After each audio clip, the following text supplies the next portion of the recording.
Assalamualaikum warahmatullahi wabarakatuh. Innal hamdalillah nahmaduhu wa nasta'inuhu wa nastaghfiruh wa na'udzu billahi min syururi anfusina wa min sayyiati a'malina. Man yahdihillahu fala mudhillalah wa man yudlil fala hadiyalah.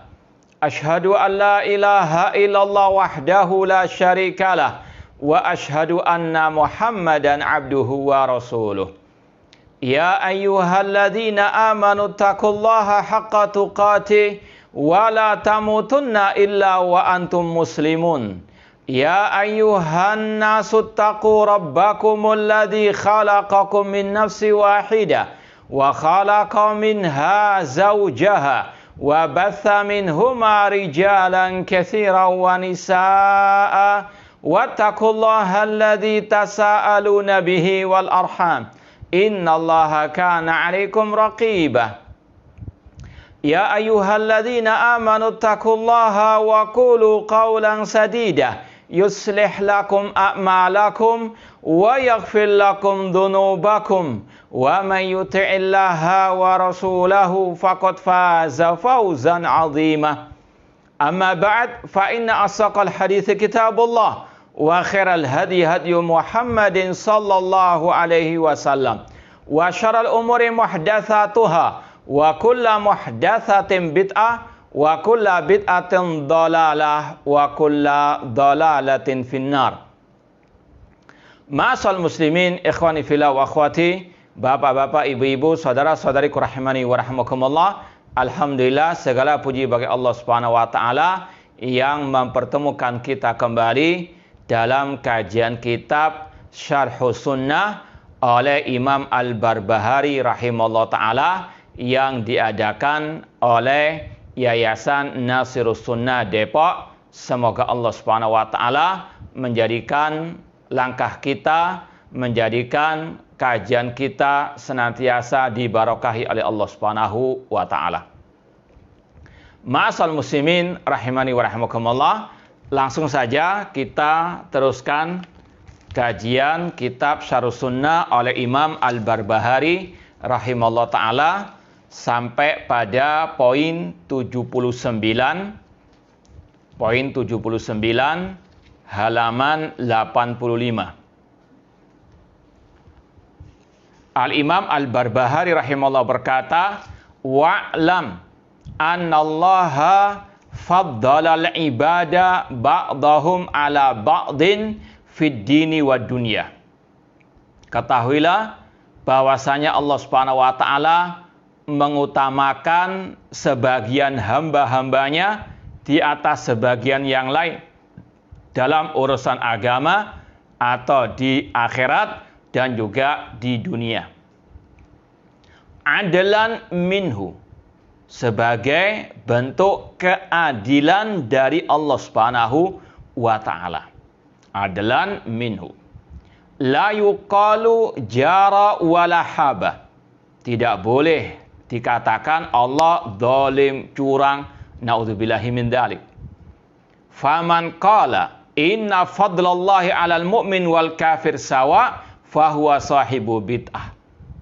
Kata Imam Al-Barbahari rahimahullah ta'ala, barang siapa yang mengatakan Allah memberikan karunia keutamaan kepada orang mukmin dan kafir itu sama saja, maka dia adalah ahli bid'ah, pengikut al-bid'ah. Bal faddalallahu al-mu'minin alal kafirin. Bahkan wajib untuk kita mengatakan Allah mengutamakan orang mukmin di atas orang kafir. Wa ta'i'a 'alal 'asi, mengutamakan orang yang taat di atas orang yang bermaksiat.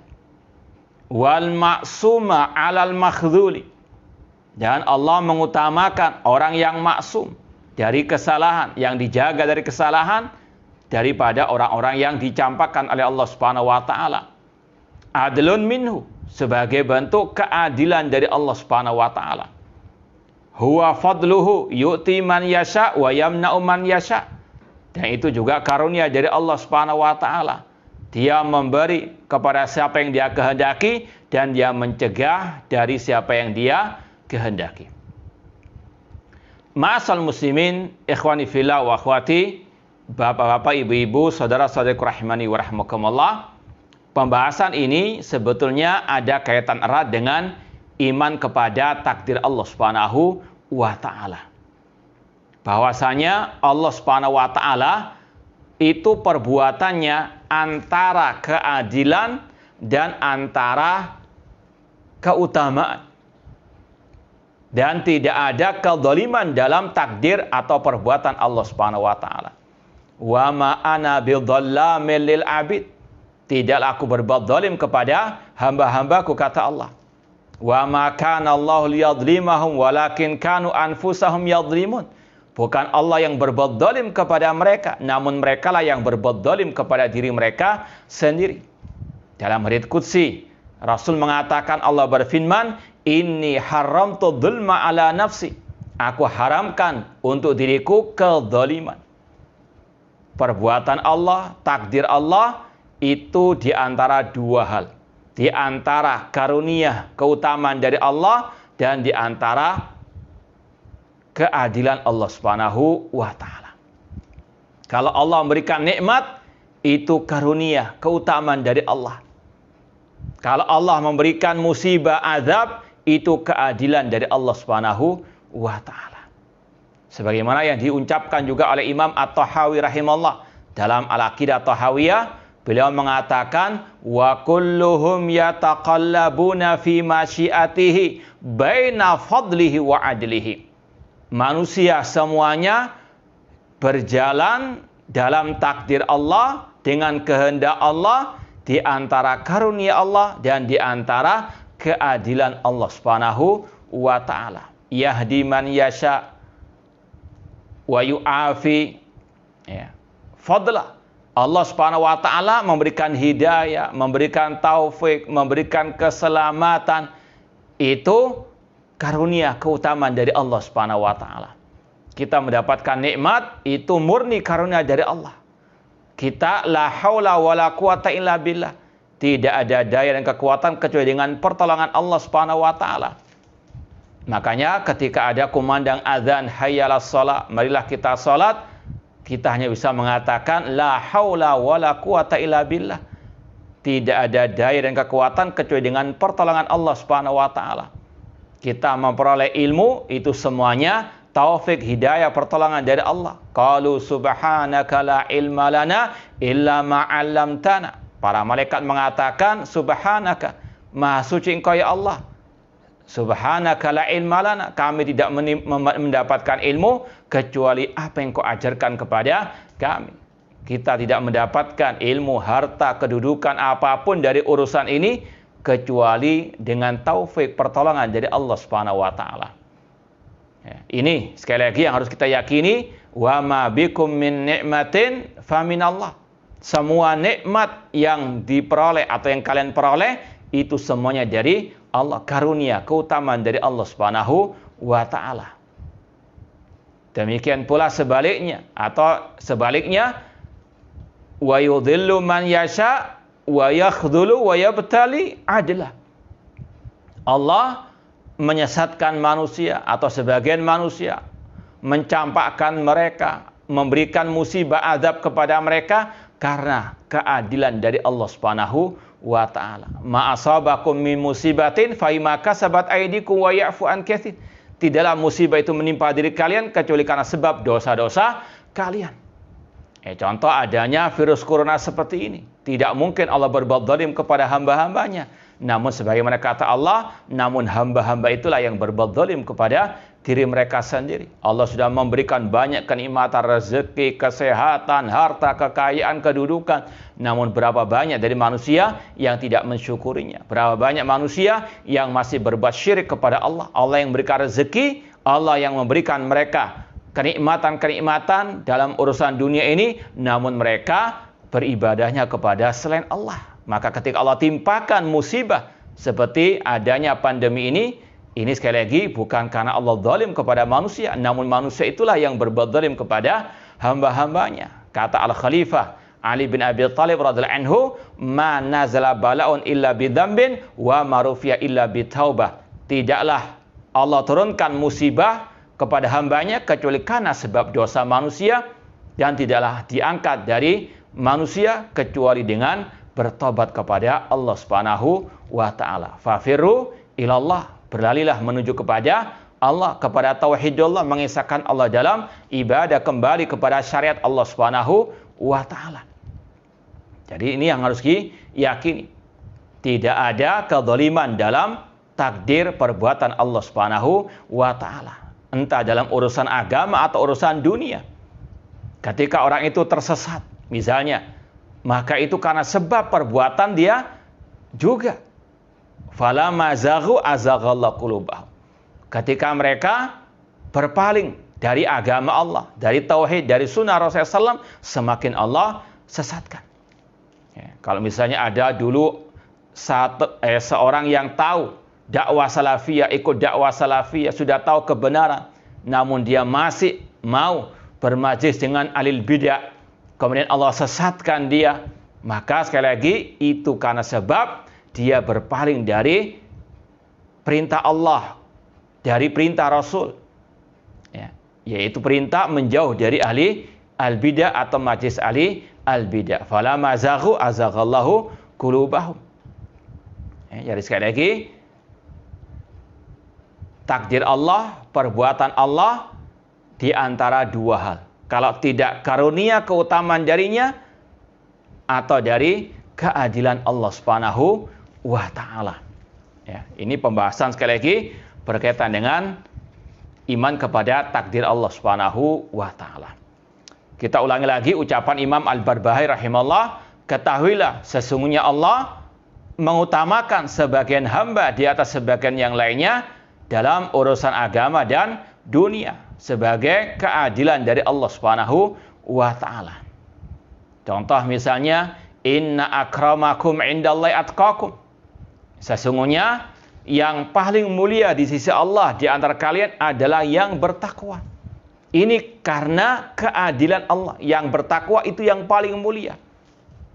Keadilan dari Allah Subhanahu wa taala. Tidak mungkin Allah menyamakan yang bertakwa, yang melaksanakan perintahnya, menjauhi larangannya, itu sama dengan yang berbuat maksiat. Itu keadilan Allah Subhanahu wa taala. Tidak sama orang-orang yang bersungguh-sungguh menelusuri jalan Allah dan Rasulnya dengan yang menyimpang dari jalan Allah dan Rasul sallallahu alaihi wasallam.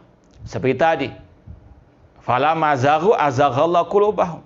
Barang siapa yang berpaling, maka Allah palingkan dia. Wa ma yushaqiqir rasula min ba'di ma tabayyana lahul huda wa yattabi' ghaira sabilil mu'minin nuwalli ma tawalla wa nuslihi jahannam wa sa'at masira. Barang siapa yang menyelisih Rasul setelah jelas kebenaran baginya dan dia mengikuti selain jalannya orang beriman, jalannya para sahabat, Allah palingkan kemana dia berpaling dan Allah masukkan dia ke neraka jahannam. Al-jaza' min jinsil amal. Kata para ulama, balasan sesuai dengan amal perbuatan. Ketika dia berpaling dari ajaran Rasul, dari ajaran para sahabat, semakin Allah palingkan. Kalau dia tersesat, wa may yudlil fala hadiyalah. Barang siapa yang Allah sesatkan, tidak ada yang bisa memberikan petunjuk kepadanya. Itu karena salahnya sendiri, berpaling dari ajaran Allah dan Rasul sallallahu alaihi wasallam. Itu keadilan dari Allah Subhanahu wa taala. Tidak mungkin Allah menyamakan orang-orang tersebut dengan yang betul-betul menelusuri jalan Allah dan Rasul. Kalau mereka-mereka yang bersungguh-sungguh mencari jalan Allah, maka Allah akan berikan petunjuk. Alladzina jahadu fina lanahdiyannahum subulana. Orang-orang yang bersungguh-sungguh mencari jalan kami, akan kami tunjukkan jalan-jalan kami. Maka sekali lagi, itulah keadilan Allah, itulah karunia dari Allah Subhanahu wa taala. Contoh, Abu Lahab, orang-orang musyrikin jahiliyah yang didakwahi oleh Rasul sallallahu alaihi wasallam. Bahkan tadi pamannya Rasul Abu Lahab, orang yang terdekat dengan Rasul dari sisi kekerabatan. Rasul dakwahi, Rasul seru kepada tauhid, namun malah Rasul dimusuhi, Rasul dibuli. Tabban laka ya Muhammad alihada jama'tana. celaka engkau Muhammad, apakah karena dakwamu ini kami dikumpulkan, engkau mengumpulkan kami? Maka turunlah ayat tabbat yada abi lahabin wa tab. Balasan bagi yang menentang dakwah at-tauhid. Meskipun dia dekat dengan Rasul, namun ketika berpaling dari dakwah Rasul, Allah sesatkan, Allah matikan dalam keadaan musyrik. Keadilan dari Allah Subhanahu wa ta'ala karena dia menentang dakwah tauhid. Beda dengan seorang sahabat Rasul yang jauh-jauh dari Persia datang ke kota Madinah untuk mencari hidayah, yaitu Salman Al-Farisi. Dia bersungguh-sungguh mencari jalan Allah, maka Allah tunjukkan jalannya. Ini sekali lagi karunia dari Allah Subhanahu wa taala. Salman Al-Farisi diberikan hidayah Islam oleh Allah Subhanahu wa taala karena karunia dari Allah Subhanahu wa taala dengan sebab dia bersungguh-sungguh mencari jalan Allah Subhanahu wa taala. Beda dengan Abu Lahab, meskipun dekat tempat tinggalnya dengan Rasul, langsung didakwai Rasul sallallahu alaihi wasallam. Namun ketika dia menentang, memusuhi dakwah tauhid, Allah semakin sesatkan, Allah jauhkan dari al-Islam, mati dalam keadaan musyrik, kekal dalam api neraka meskipun dia pamannya Rasul sallallahu alaihi wasallam, sebagai keadilan dari Allah Subhanahu wa taala. Namanya keadilan menempatkan sesuatu pada tempatnya. Keadilan itu bukan menyamaratakan antara yang malas dengan yang rajin, itu tidak adil namanya. Namanya al-adl, itu mendudukkan sesuatu pada tempatnya. Yang berusaha mencari jalan Allah, Allah tunjukkan jalannya. Adapun yang menyimpang semakin Allah sesatkan. Itu namanya al-adl, keadilan dari Allah Subhanahu wa taala. Ya, dan kita yakini Allah mengutamakan sebagian hamba di atas sebagian yang lainnya. Ya, tilkar rusulu faddalna ba'dahum ala ba'din. Itulah para rasul-rasul yang kami muliakan mereka di atas sebagian yang lainnya. Wajib kita yakini para rasul manusia terbaik di atas muka bumi ini. Dan yang paling mulia dari para rasul tersebut ulul azmi. Ya, Nabi Muhammad, Nabi Ibrahim, Nabi Musa, Nabi Isa, dan Nabi Nuh alaihi wassalam. Dan di antara ulul azmi yang paling mulia, Nabi kita Muhammad SAW. Rasul mengatakan, Ana sayyidu waladi Adam. Aku adalah tuannya anak Adam, manusia. Ya. Allah mengutamakan sebagian manusia di atas sebagian yang lain. Dan setelah para nabi, para rasul, manusia yang paling mulia yaitu para sahabat ar-Rasul sallallahu alaihi wasallam. Sebagaimana kata Rasul, khairun nasi qarni. Sebaik-baik manusia generasiku, yaitu para sahabat ar-Rasul sallallahu alaihi wasallam. Dan di antara para sahabat yang paling mulia al-khulafa ar-rasyidun, alaikum bisunnati wa sunnatil khulafa ar-rasyidin. Pegang erat sunnahku kata Rasul dan sunnah para khulafa ar-rasyidin. Dan yang paling mulia dari khulafa ar-rasyidin adalah Abu Bakar As-Siddiq radhiyallahu ta'ala anhu. Sebagaimana dalam hadis ketika Rasul ditanya, man ahabbun nasi ilaik, siapa manusia yang paling kau cintai wahai Rasulullah? Beliau menjawab Abu Bakar. Ya. Rasul juga mengatakan, seandainya aku mau menjadikan Al-Khalil kekasih, aku akan jadikan Abu Bakar sebagai kekasihku. Iqtadu billadaini min ba'di Abu Bakar wa Umar.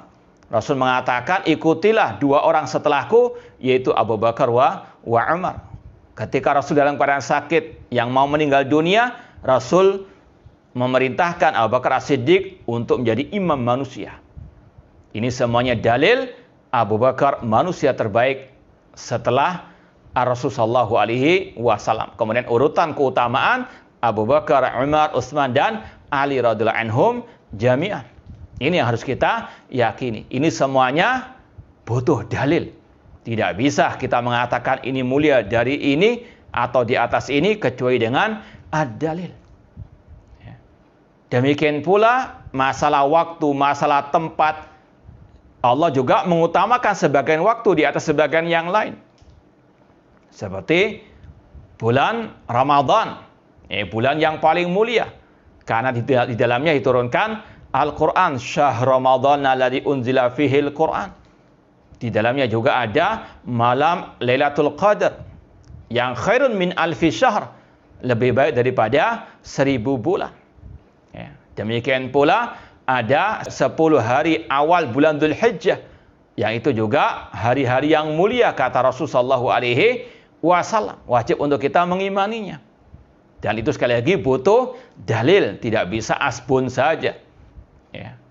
Demikian pula Allah mengutamakan sebagian tempat di atas sebagian yang lainnya. Allah mengutamakan kota Mekah di atas semua tempat yang lain. Rasulullah SAW pernah mengatakan ahabbul buqa ilallahi Makkah, atau kama qala Rasulullah SAW, sebaik-baik tempat atau yang paling dicintai Allah Subhanahu wa taala adalah kota Makkah, dan seterusnya. Ya, dan Allah fa'alul lima yurid, Allah berbuat sesuai dengan kehendaknya, tidak boleh kita protes. Naudzubillah min dzalik. Ya.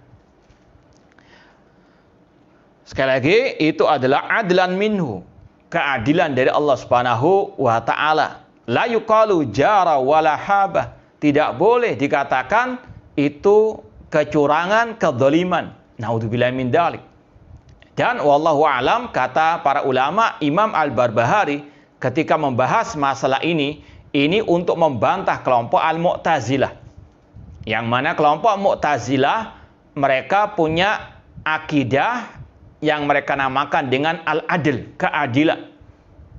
Sudah mungkin pernah kita sampaikan, kelompok Mu'tazilah punya 5 prinsip dasar.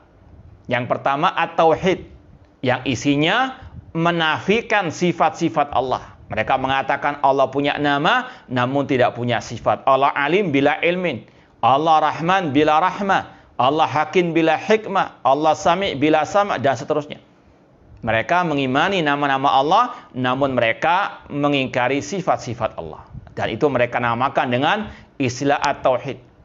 Ya. Namanya indah namun isinya sesat menyesatkan. Yang kedua, mereka punya prinsip al-adl, keadilan. Yaitu mereka, kalau istilah kita, kurang ajar kepada Allah.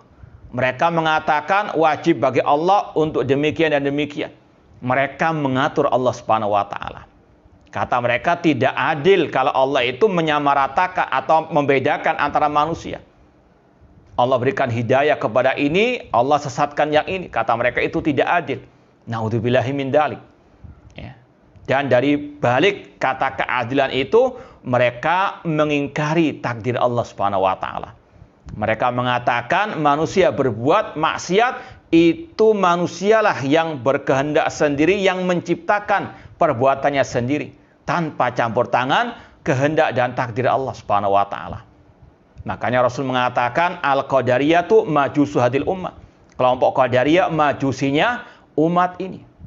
Dengan keyakinan tadi, yang baik Allah yang menciptakan, yang jelek diciptakan oleh manusia itu sendiri. Seperti keyakinan agama Majusi yang meyakini adanya 2 Tuhan, Tuhan kebaikan, Tuhan kejelekan. Naudzubillahi min dzalik. Mereka namakan dengan al-adl.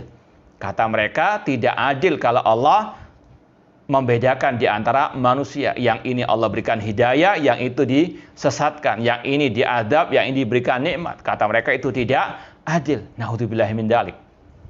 Kemudian yang ketiga, kelompok Mu'tazilah punya prinsip dasar amar ma'ruf nahi mungkar, yang di dalamnya ada bolehnya memberontak kepada pemimpin muslim, seperti kelompok Al-Khawarij. Ya, ada kesamaan antara Mu'tazilah dengan Khawarij. Kemudian yang keempat, infadul wa'id. Kata mereka wajib bagi Allah untuk menyiksa manusia di akhirat. Kalau Allah sudah mengancam pelaku maksiat, maka atau pelaku dosa besar, maka wajib bagi Allah untuk mengadabnya di neraka, dan mereka mengatakan pelaku dosa besar kekal di dalam api neraka. Naudzubillahi min dzalik. Kemudian yang kelima, mereka punya istilah prinsip dasar fi manzila baina manzilatain. Pelaku dosa besar tidak mukmin, tidak kafir, namun ada dalam satu kedudukan di antara 2 kedudukan. Ya, ini sekali lagi 5 prinsip dasar kelompok Al-Mu'tazilah yang kelihatannya, dohirnya baik, indah, Ada istilah tauhid, ada istilah keadilan, amar ma'ruf nahi munkar, namun isinya di dalamnya kandungannya sesat dan menyesatkan. Makanya as-salafi sejati itu harus betul-betul teliti. Jangan hanya lihat casingnya, lihat isi dalamnya, akidahnya dan manhajnya.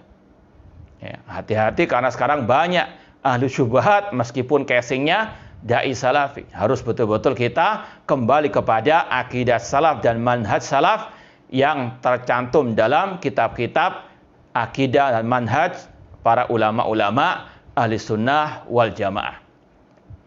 Ma'asal muslimin ikhwani fillah wa akhwati rahimani wa rahimakumullah.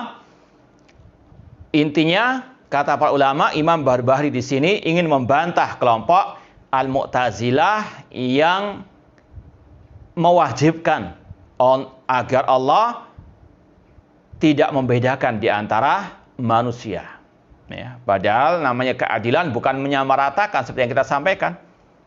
Ya, seperti dalam muamalah seorang misalnya guru.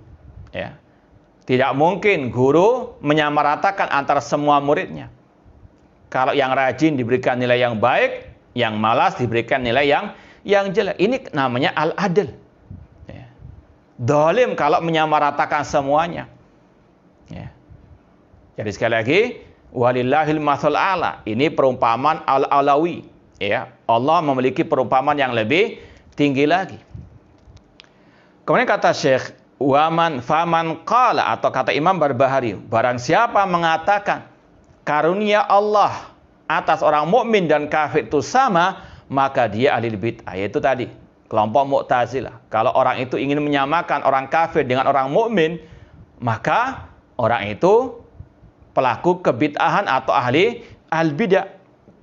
Ya, bahkan Allah mengutamakan orang mukmin atas orang kafir.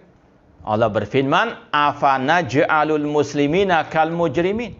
Apakah kami akan menyamakan orang muslim dengan orang kafir?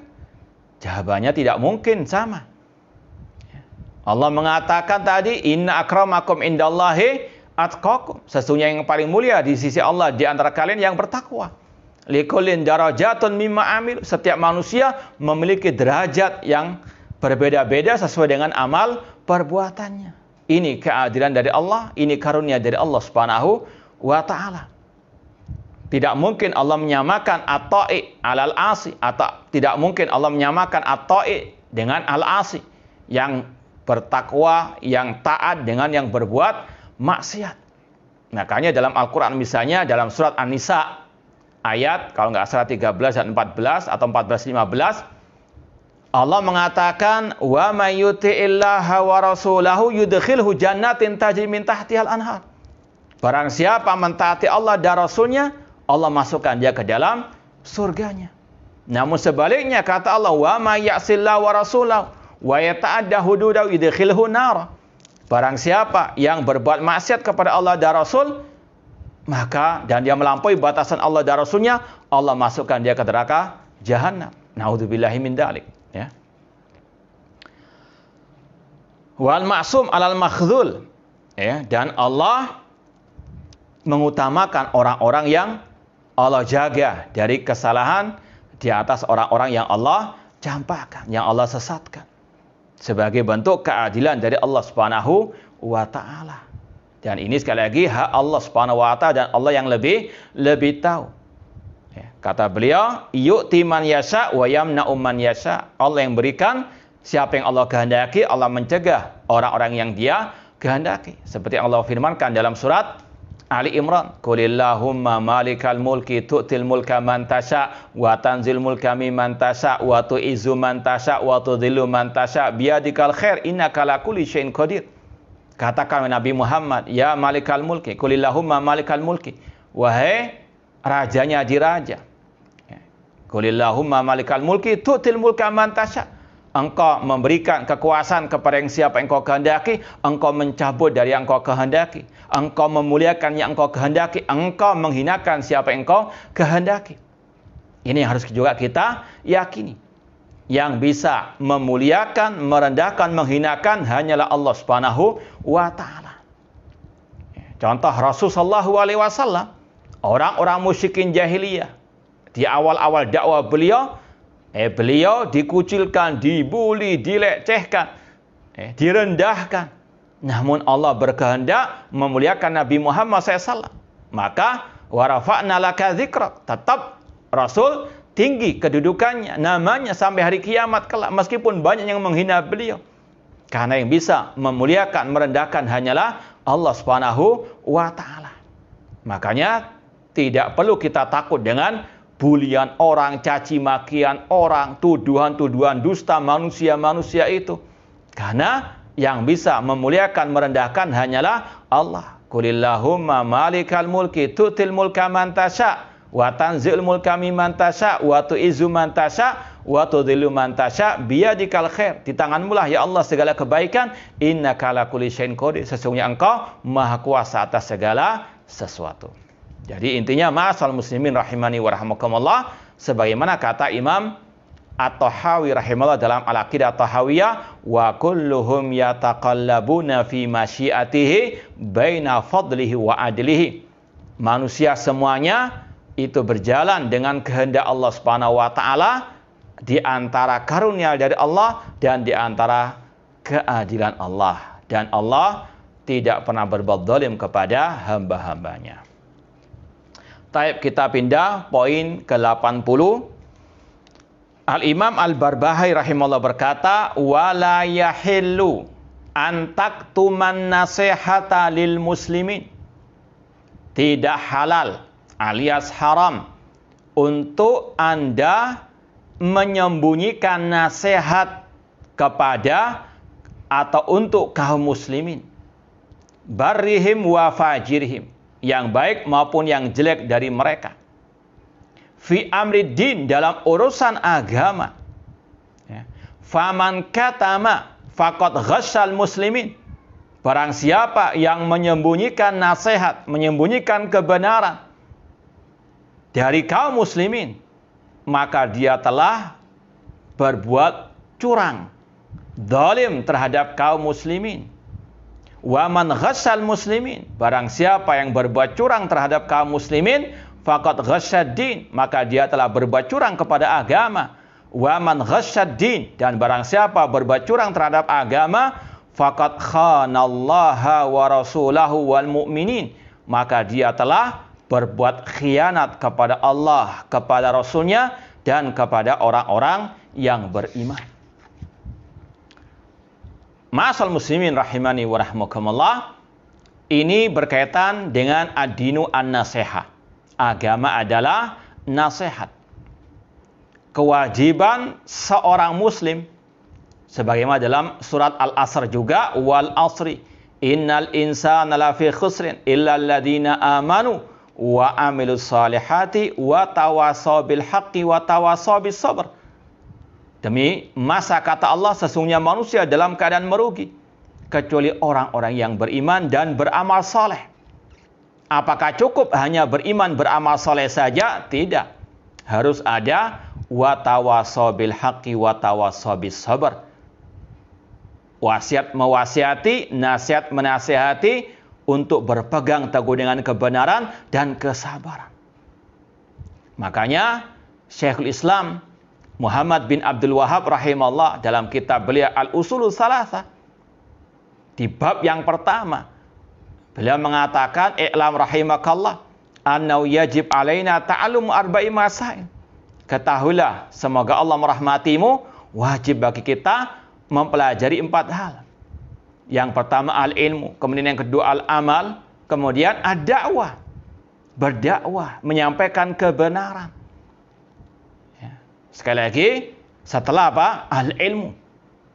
Jangan sampai berdakwah tanpa al-ilmu. Itu menyelisih dakwah para rasul, menyelisih dakwah Nabi kita Muhammad sallallahu alaihi wasallam.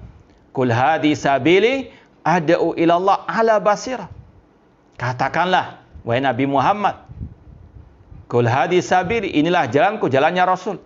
Ad'u ila Allah, aku berdakwah ke jalan Allah. Ala basirah, di atas al-ilmu. Jadi Ahlus Sunnah pertengahan. Tidak hanya berilmu saja, namun harus juga berdakwah. Inilah jalannya Rasul dan para pengikut Rasul. Ana wa manittabani, aku dan yang mengikutiku. Ini metode manhajnya Rasul. Berdakwah di atas al-ilm. Kata Imam Al-Bukhari, al-ilmu qoblal qawli wal amal. Jadi al-sunnah pertengahan. Jangan hanya berilmu, namun tidak mau menyampaikan ilmunya. Tidak mau menyampaikan kebenaran. Ya. Dan juga jangan sampai seperti, ya insya Allah kita akan lanjutkan ba'dal adzan. Wallahu ta'ala alam. Nah, ikhwani fillah wa akhwat rahimani wa rahmakumullah. Kita lanjutkan lagi poin 80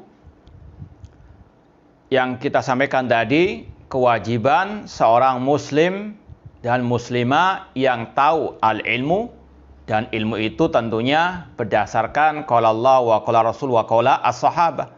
Dan itulah ilmu yang hak. Al-ilmu sebagaimana kata Imam Ibnu Qayyim rahimahullah, al-ilmu ma qala Allah wa qala Rasul wa qala as-sahabah. Ilmu itu atau yang dinamakan ilmu itu adalah firman Allah, sabda Rasul, dan yang diucapkan oleh para sahabat Ar-Rasul sallallahu alaihi wasallam. Itu ilmu yang wajib untuk disampaikan kepada umat. Wa tawasaw bil haq, untuk saling wasiat mewasiati, nasihat menasihati di atas kebenaran, yaitu kebenaran yang berdasarkan dari qala Allah wa qala Rasul wa qala as-sahabah. Yang tahu ilmu wajib untuk menyampaikan ilmu tersebut. Apalagi yang berkaitan dengan ilmu yang paling mulia, yaitu ilmu tentang al-aqidah as-sahihah, ilmu tentang at-tauhid. Tidak boleh disembunyikan. Naudzubillah min dzalik. Ya, orang yang menyembunyikan ilmu, terutama tentang at-tauhid, ancamannya sangat luar biasa beratnya. Allah berfirman dalam surat Al-Baqarah ayat 159, innal ladzina yaktumuna ma anzalna minal bayyinati wal huda min ba'di ma bayyanahu lin-nasi fil kitab ulaika yal'anuhumullah wa yal'anuhumul la'inun. Sesungguhnya orang-orang yang menyembunyikan apa yang kami jelaskan, ma'anzalna minal bayyinati wal huda, yang kami turunkan dari keterangan dan ilmu. Setelah kami turunkan di dalam Alkitab, yang kami jelaskan di dalam Al-Quran, maka orang-orang yang menyembunyikan ilmu tersebut akan dilaknat oleh Allah dan dilaknat oleh orang-orang yang bisa melaknat, bahkan oleh semua makhluk yang bisa melaknat. Saya ulangi lagi ayatnya, innal ladzina yaktumuna ma anzalna minal bayyinati wal huda.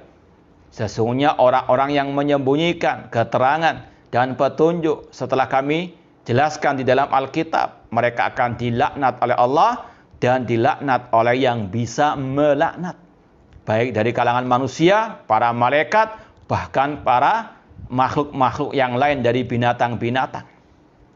Kita mau bacakan tafsir ayat tersebut dari tafsir Imam Ibnu Katsir rahimahullah ta'ala. Ya, sekali lagi tentang tafsir surat Al-Baqarah 159. Ini sekali lagi berkaitan dengan ucapan Imam Al-Barbahari, tidak halal untuk Anda menyembunyikan nasihat untuk kaum muslimin. Haram menyembunyikan al-ilmu, menyembunyikan kebenaran dari kaum muslimin. Ancamannya, sekali lagi Allah sebutkan dalam surat Al-Baqarah 159, innal ladzina yaktumuna ma anzalna minal bayyinati wal huda min ba'di ma bayyanahu lin-nasi fil kitab ulaika yal'anuhumullah wa yal'anuhumul la'inun. Kata Imam Ibnu Katsir rahimahullah ta'ala, hadza wa'idun syadidun liman katama ma ja'a bir rusul minad dalalatil bayyinah alal maqasidil as-sahihah. Ini adalah ancaman yang sangat keras dari Allah Subhanahu wa taala bagi orang-orang yang menyembunyikan apa yang telah disampaikan oleh para rasul dari keterangan-keterangan yang terang benderang, ya, alal maqasidis sahihah, yang berkaitan dengan tujuan-tujuan yang baik, wal huda an nafi lil qulub, Demikian pula menyembunyikan petunjuk yang bermanfaat bagi hati manusia. Min ba'di ma bayyanahu Allah Ta'ala li ibadi, setelah Allah turunkan, yang Allah jelaskan kepada hamba-hambanya, min kutubi, dari kitab-kitabnya, allati anzalaha ala rusul, yang Allah turunkan kepada para rasulnya. Ya, dan ini kata para ulama, secara asal ayat ini diturunkan ya pada ahli kitab. Jadi orang yang menyembunyikan kebenaran, menyembunyikan at-tauhid terutama, dia telah jatuh ke dalam tasyabbuh terhadap orang-orang ahli kitab. Ya'rifunahu kama ya'rifuna abna'ahum, seperti orang Yahudi. Mereka mengenal Nabi kita Muhammad SAW seperti mengenal anak mereka, namun mereka menyembunyikan kebenaran tersebut. Ya. Kemudian kata Imam Ibnu Katsir, "Tsumma akhbara annahum yal'anuhum kullu syai' ala sani'ihim dzalik." Allah mengabarkan bahwasanya mereka ini dilaknat oleh segala sesuatu atas perbuatan mereka yang menyembunyikan kebenaran tersebut. Fakama annal alim yastaghfiru lahu kullu syai' hatta al-hut fil ma'i wat tayri fil hawa fahaula bi khilafil ulama. Kata beliau, sebagaimana orang alim, ya, orang alim, para ulama ahli sunnah wal jamaah tentunya, itu semua makhluk memohonkan ampun untuknya, sampai ikan-ikan di lautan, burung di awan atau di udara, mereka memohonkan ampun kepada Allah untuk orang alim tersebut karena menyampaikan kebenaran. Adapun yang menyembunyikan kebenaran, mereka bukan dari kalangan ulama yang diridhoi oleh Allah Subhanahu wa ta'ala. Maka yal'anuhumullah wa yal'anuhumul la'in, mereka pun dilaknat oleh Allah dan dilaknat oleh segala sesuatu. Ya. Kemudian disampaikan di sini hadis Rasulullah sallallahu alaihi wasallam, man su'ila an ilmin fakatamahu uljima yaumal qiyamah bilijamin min narin. Barang siapa yang ditanya tentang suatu ilmu, lalu dia menyembunyikannya, maka dia istilahnya disuapi dengan api panas pada hari kiamat dari api neraka. Na'udzubillahi min dzalik. Ancaman orang-orang yang menyembunyikan kebenaran, menyembunyikan ilmu yang berdasarkan qala Allah wa qala ar-Rasul sallallahu alaihi wasallam. Na'udzubillahi min dzalik. Apalagi sekali lagi yang disembunyikan adalah at-tauhid, adalah al-aqidah as-sahihah, maka ancamannya luar biasa. Ya, sudah menyimpang dari ajaran Rasul, ya, dia menyembunyikan kebenaran. Makanya Syekh Muhammad bin Jamil Zainu rahimahullah ta'ala dalam kitab beliau yang sangat berharga, Minhaj Firqatin Najiyah, beliau menyebutkan kategori ulama rabbaniyin, ulama sejati dengan ulama su. Ya, kita mau bacakan. Ya, sekali lagi dalam kitab Minhaj Firqatin Najiyah, di sini halaman 40 ada bab berjudul Mauqiful Ulama Minat Tauhid. Dan ini sudah kita terjemahkan dan posting juga di medsos kita. Sikap para ulama terhadap tauhid. Beliau menyebutkan ada 4, ya, kita ringkas saja. Al-qismul awal fahimut tauhida wa ahamiyatahu wa anwa'ahu wa arafu syirka wa aksamahu faqamu biwajibihim. Yaitu ulama yang mereka paham tauhid, tentang keutamaan tauhid, macam-macam tauhid. Mereka mengenal syirik dan macam-macamnya, dan mereka pun melaksanakan tugas mereka. Wa bayyanu linnasi tauhid wa syirka. Mereka jelaskan apa itu tauhid, apa itu syirik kepada manusia. Wa hujjatum al-Qur'anul Karim wa sunnatus sahihah. Hujjah mereka adalah Al-Qur'an dan sunnah as-sahihah. Wa qad ta'arradha haulal ulama kama ta'arradal anbiya ila ittihamatin kadhibah. Maka mereka pun mendapatkan ujian dan cobaan, onak dan duri sebagaimana para anbiya dituduh dengan tuduhan-tuduhan dusta. Ya, fasabaru, mereka tetap bersabar, walam yatarajau, tidak mundur ke belakang, tidak gembosi dakwah tauhid, tidak menyerah dalam berdakwah tauhid. Ya. Ini ulama rabbani, ulama yang sejati. tetap istiqomah di atas dakwah at-tauhid sampai kapanpun dan apapun ujian dan cobaannya. Yang kedua, wal qismu tsani minal ulama ahmalu da'wa ila tauhid. Golongan ulama yang meremehkan masalah tauhid, meremehkan masalah dakwah tauhid, alladhi huwa asasul Islam, yang merupakan pondasinya Islam. Farahu yad'una nas ila shalah wal hukmi wal jihad duna an yusahihu aqaidal muslimin. Mereka lebih mengutamakan dakwah kepada salat, hukum ataupun masalah akhlak, jihad, tanpa mereka meluruskan akidah kaum muslimin. Ya. Padahal Allah berfirman, walau asyraku lahabita anhum ma kanu ya'malun. Seandainya mereka berbuat syirik, gugur semua amal ibadah mereka. Ya, kemudian al-qismus tsalis, golongan ulama yang ketiga, minal ulama wa du'at taraku da'wa ila tauhid wa muharabati syirki khaufan min muhajamatin nasi lahum. Ulama-ulama, dai-dai yang meninggalkan dakwah kepada tauhid, tidak mau memerangi kesyirikan karena takut dibuli, dicaci maki oleh manusia, ditinggalkan oleh fannya, oleh followernya, oleh pengikutnya. Au khaufan ala wadhaihim wa marakizim, takut tidak mendapatkan jabatan kedudukan, takut dipecat dari jabatannya.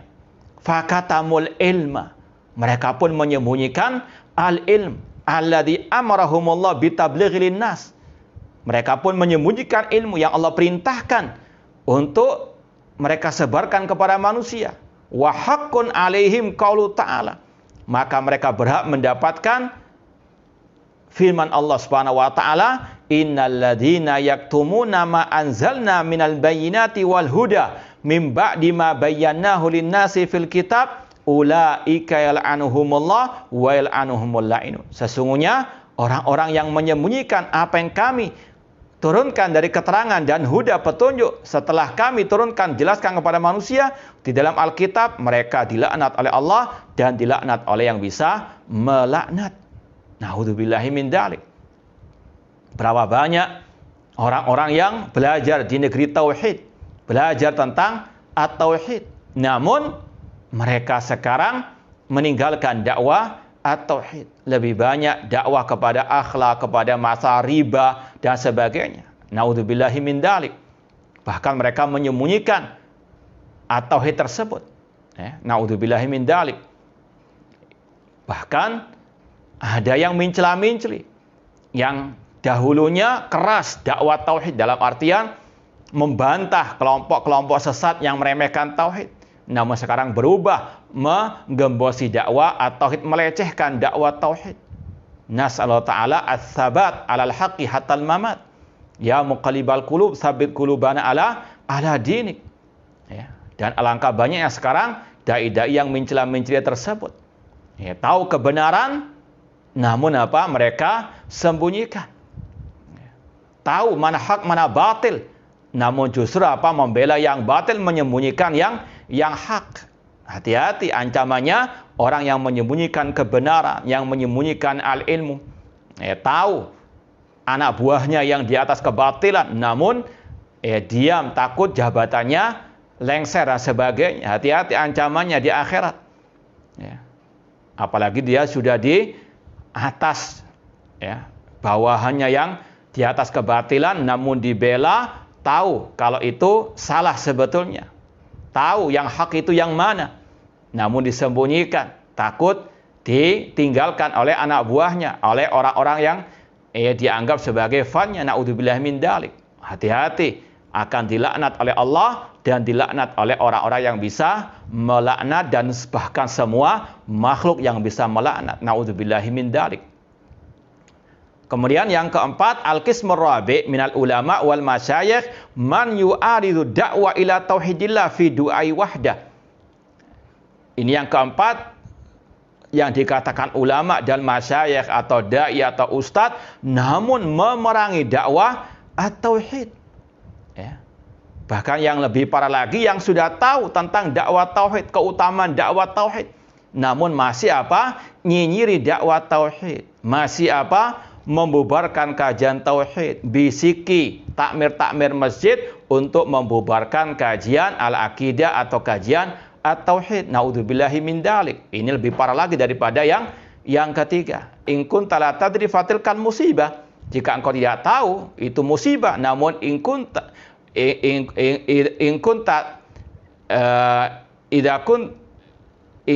tadri fal musibatu a'dham. Jika engkau tahu, itu musibahnya lebih dahsyat lagi. Naudzubillahi min dzalik. Maka sekali lagi, yang menyembunyikan kebenaran, menyembunyikan ilmu atau dakwah tauhid itu dilaknat, apalagi yang memerangi kajian at-tauhid. Ya. Contoh ya, kita dulu sempat mau mengajarkan buku yang kita alhamdulillah sudah tulis, yaitu Menyelami Samudra Kalimat Tauhid. Mau kita ajarkan di sebuah pondok, namun ada yang menghasut ya, pemimpin pondok agar membatalkan kajian kitab Menyelami Samudra Kalimat Tauhid. Naudzubillahi min dzalik. Ya. Katanya berdakwah tauhid tapi kok memerangi dakwah at-tauhid. Naudzubillahi min dzalik. Ini sungguh benar kata penyair tadi, in kunta la tadri fatilkan musibah wa in kunta tadri fal musibatu a'dhamu la katharallahu amsalahum alai ma yastahiqu minallah. Ya, sekali lagi, tidak perlu untuk kita khawatir, kita serahkan kepada Allah Subhanahu wa taala. Ya, sekali lagi, namun ingat, ini ancamannya. Yang menyembunyikan saja diancam laknat oleh Allah, dan yang bisa melaknat apalagi yang memerangi dakwah al-aqidah, dakwah at-tauhid. Nah, ikhwani fillah wa akhwati rahimani wa rahimakumullah.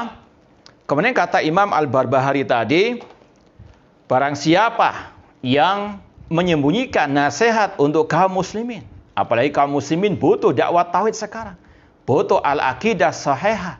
Dan kata para ulama usul, ya, bahwasanya tarkul bayan indal haja mamnu, meninggalkan penjelasan ketika dibutuhkan itu terlarang.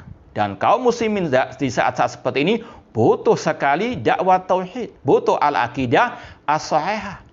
Ya, kalau disembunyikan, ini ancamannya.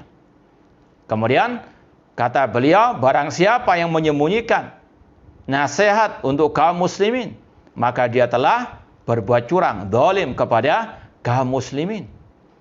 Itu utama sekali lagi masalah asyirku billah. Ini zalim yang paling, atau kezaliman yang paling zalim, maksiat yang paling maksiat. Yang mana umat Islam masih banyak yang jatuh ke dalam kesyirikan tersebut. Sebagaimana yang Rasul juga katakan, la taqumus sa'ah hatta yuqad, la taqumus sa'ah hatta talhaqa qabailu min ummati bil musyrikin hatta ta'buda qabailu min ummati al-awthan. Tidak akan tegak hari kiamat sampai kabilah-kabilah dari umatku mengikuti jejak orang musyrikin, dan kabilah-kabilah dari umatku menyembah berhala. Maka sekali lagi sangat butuh kepada dakwah tauhid, dakwah al-aqidah sahihah. Maka sungguh sesat mereka-mereka yang memerangi dakwah tauhid atau yang menyembunyikan dakwah tauhid dan lain seterusnya. Wa man ghasyal muslimin, barang siapa yang ghasyal muslimin, berbuat curang terhadap kaum muslimin, maka dia telah berbuat curang kepada agama Allah Subhanahu wa taala. Dan ini juga berkaitan dengan masalah meluruskan pemahaman yang sesat. Kalau ada penyimpangan, kesesatan, didiamkan padahal dia sanggup menjelaskan, maka dia telah berbuat curang kepada kaum muslimin, tidak amanah. Dan alangkah banyaknya orang-orang seperti itu. Tahu, sekali lagi al-haq, tahu ini menyimpang, namun diam 1000 bahasa. Maka sungguh benar ucapan seorang ulama salaf yang bernama Abu Ali Ad-Daqqaq. Kata beliau, as-sakit anil haqqi syaitanul akhras.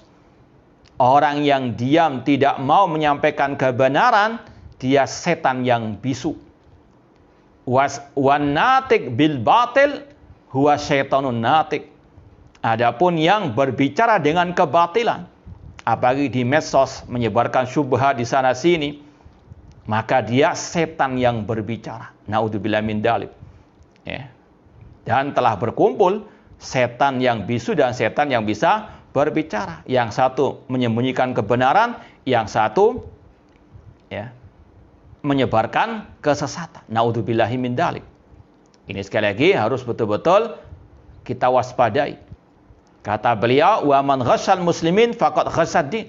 Barang siapa yang menyembunyikan kebenaran, maka dia telah berbuat curang kepada kaum muslimin. Dan barang siapa berbuat curang kepada kaum muslimin, maka dia telah berbuat curang kepada agama Allah Subhanahu wa taala. Wa man ghasyad din faqad khanallaha wa rasulahu wal mu'minin. Dan barang siapa yang berbuat curang kepada agama Allah, maka dia telah berbuat khianat kepada Allah, kepada Rasulnya, dan kepada orang-orang yang beriman. Sedangkan Allah berfirman, "Ya ayyuhalladzina amanu la takhunullaha wa rasulah." Wahai orang beriman, jangan berbuat khianat kepada Allah dan Ar-Rasul sallallahu alaihi wasallam. Iya, saya rasa ini yang bisa kita sampaikan. Semoga bermanfaat. Kita lanjutkan dengan soal jawab. Wallahu ta'ala alam.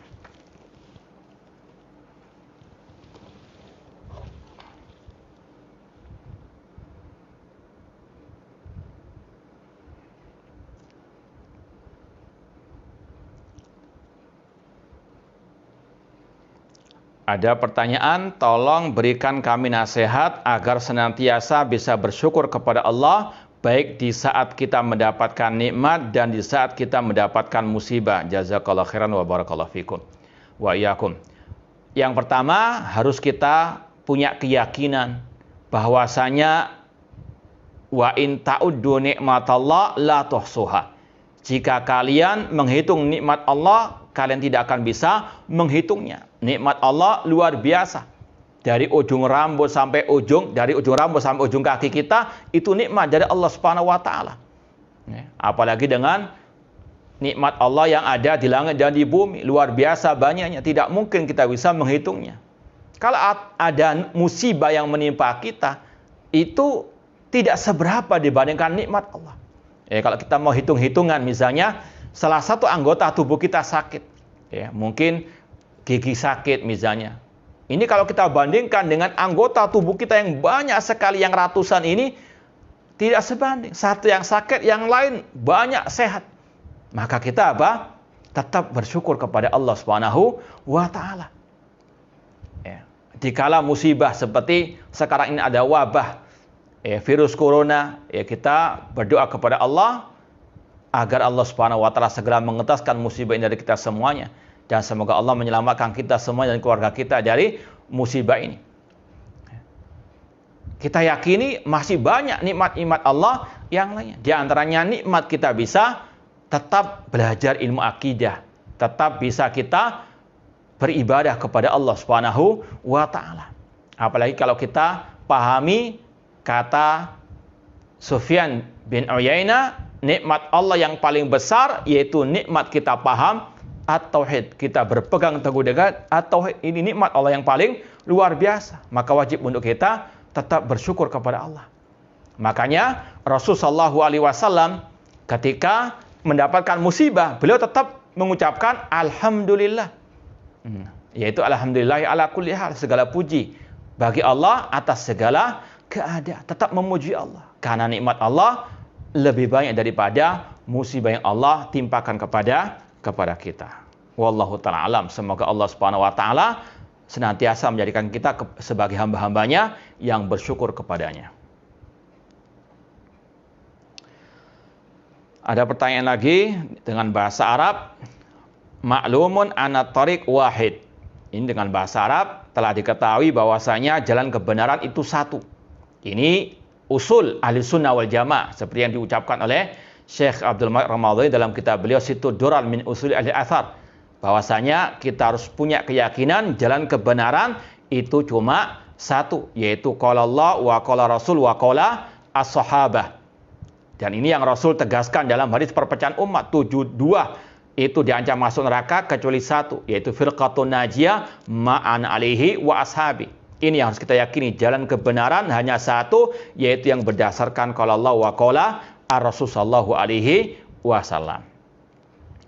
Kemudian pertanyaan selanjutnya, lakin ba'du ahlil bid'ah za'amu anna tariq yata'addad. Namun sebagian ahli bid'ah mereka mengklaim jalan kebenaran itu banyak. Yastadillun biqauli ta'ala, dengan dalil ayat yang kita bacakan tadi di akhir surat Al-Ankabut, waladina jahadu fina lanahdiyannahum subulan, orang-orang yang bersungguh-sungguh mencari jalan kami akan kami tunjukkan jalan-jalan kami. Yang pertama, salah satu kebiasaan ahli bid'ah, mereka yattabi'una ma tasyabaha. Mereka mencari ayat-ayat yang mutasyabihat untuk mereka takwilkan sesuai dengan kehendak mereka. Ya. Padahal sudah jelas hadisnya tadi, yang selamat cuma satu, ma'ana alaihi wa ashabi. Jalan kebenaran, ma'ana alaihi wa ashabi. Dan dalam surat Al-An'am Allah juga mengatakan, wa anna hadza sirati mustaqiman fattabi'u. Inilah jalanku yang lurus, ikutilah. Wala tattabi'us subul, jangan mengikuti jalan-jalan yang banyak. Dan Abdullah bin Mas'ud berkata, khattalana Rasulullah khattan biyadi. Rasul pernah menggaris satu garis yang lurus. Ini luar biasa jelasnya. Bukan hanya dengan ucapan ma'ana alaihi wa ashabi. Bahkan Rasul istilahnya dengan visual, digariskan satu garis yang lurus. Ini jalan kebenaran. Seraya mengatakan, inilah jalanku, inilah jalannya Allah. Ya ikutilah. Wala tattabi'us subul, jangan mengikuti jalan-jalan yang banyak. Fatafarraqa bikum an sabili. Jelas ya. Dalam Al-Quran dan Sunnah, jalan kebenaran, jalan al-haq itu cuma satu. Ma'ana alaihi wa ashabi. Adapun ayat tadi, surat Al-Ankabut tadi, subulana, kata sebagian para ulama, artinya syara'i'ana. Syariat Allah itu banyak. Ada akidah, ada salat, ada puasa, ada zakat, dan sebagainya.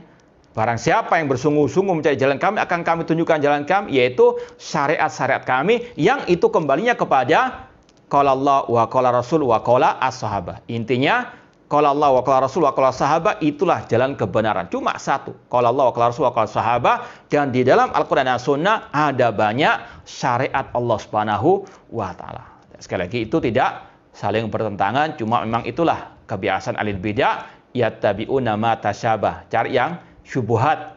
Makanya Rasul mengatakan, idza ra'aitumuhum fahdaruhum. Jika kalian melihat orang-orang yang mengikuti yang mutasyabihat tadi, maka waspadailah, jauhilah. Nah,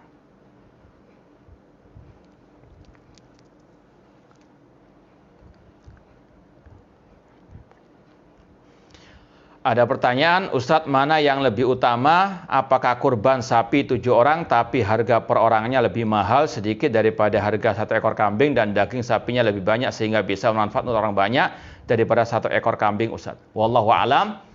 Sebagian ulama mengatakan yang paling bermanfaat bagi manusia itu yang lebih afdal. Dan wallahu a'lam, untuk di uruf kita, kebiasaan orang-orang kita lebih suka dengan daging sapi. Wallahu ta'ala a'lam. Nah,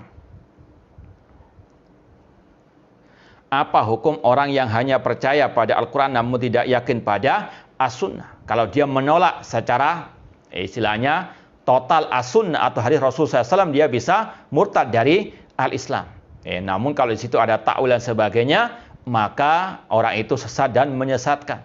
Apalagi orang yang berakal sehat saja tahu bahwasanya tidak mungkin orang itu bisa mengamalkan Al-Quran tanpa sunnah Rasulullah SAW. Contoh masalah sholat. Dalam Al-Quran tidak ada bagaimana tata cara sholat. Sholat duhur 4 rakaat, sholat asar 4 rakaat, tidak ada dalam Al-Quran. Bagaimana orang itu akan melaksanakan perintah Allah dalam Al-Quran, wa aqimus shalah, kalau tidak merujuk kepada hadis Rasulullah SAW.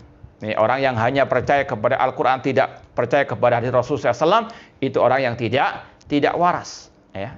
Naudzubillahi min dalik. Yaitu yang mungkin bisa kita sampaikan pada kesempatan malam yang berbahagia ini. Semoga bermanfaat. Aqulu qouli hadza wa akhiru da'wana anil hamdulillahirabbil alamin. Wassalamualaikum warahmatullahi wabarakatuh.